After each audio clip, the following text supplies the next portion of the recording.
बरुआ दी है मोर मागो सिंदूर मंदार माखी छतर चामर धरी गो आसुति भक्त के देखी।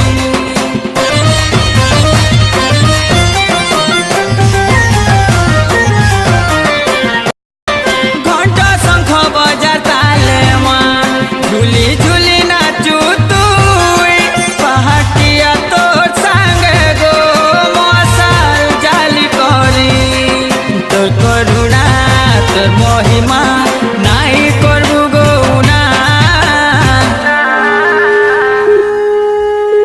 शक्ति स्वरूपेणी हे शिवानी दुख नाशिनी माँ साहा हेबू मते हे माहेश्वरी मोर समले माँ।